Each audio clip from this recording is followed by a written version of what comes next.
गुम है किसी के प्यार में। ईशान के सामने अक्का साहब की सच्चाई आते ही ईशान पूरी तरह से हैरान है और जजेस भी ये कहते हैं हमें आप लोगों के परिवार से ये उम्मीद नहीं थी कि आपके परिवार के सदस्य होने के बावजूद वो एक स्टूडेंट के साथ ऐसा कर सकते हैं।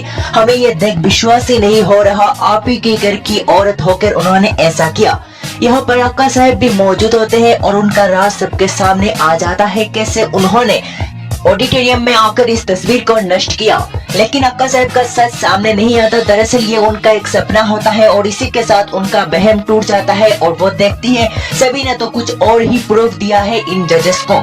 सभी ने जजेस को रोकने को कहा और उसने अपने फोन से कुछ ऐसा दिखाया जिससे जजेस ने अपने फैसले पर जहां उन्हें सोचना पड़ा और सभी की टीम को जिताना पड़ा।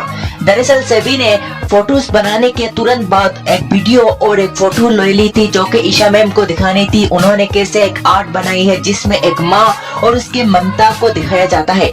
इस तस्वीर को लेकर सभी काफी एक्साइटेड थी अपनी ईशा मैम को देने के लिए, इसीलिए उसने एक वीडियो और एक फोटोज ली थी। लेने के बाद उसने ईशा मैम को ये भेजी जो उसके फोन में मौजूद था। अब उनकी जो आर्ट है वो उन्हें दिखाना चाहती थी अपने जजेस को, इसीलिए अपने फोन निकाला और निकाल कर अपने फोटोज और वीडियोस उन्हें दिखाए। दिखाने के बाद जजेस भावुक हो जाते हैं कैसे एक माँ अपने बच्चों को लेकर सीने से लगाए हुए है और नीचे एक मैसेज लिखा है। एक माँ होती है जो अपने बच्चों के लिए संसार छोड़ देती है। एक माँ होती है जो अपने बच्चों के अलावा दुनिया में किसी और को अपना नहीं मानती। एक माँ होती है जो हर बार कुर्बानियाँ देती है।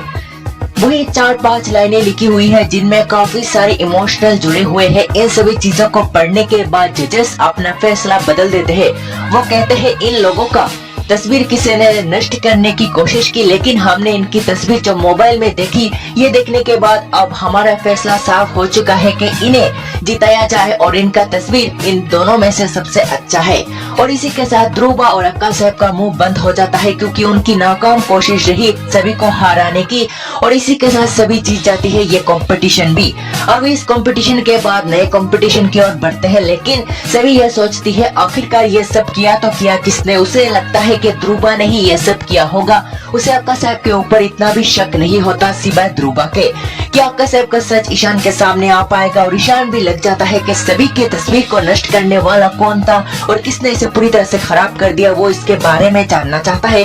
और इसीलिए अब वो मिलेगा शुक्ला जी से कि इस चाबी को उसके हाथों से किसने लिया। क्या शुक्ला जी बताएंगे सुरेखा का नाम और सुरेखा का नाम सामने आएगा या फिर नहीं कुछ और होता है, देखना होगा। दिलचस्प आज की रिपोर्ट में इतना ही। शो को लेकर फिलहाल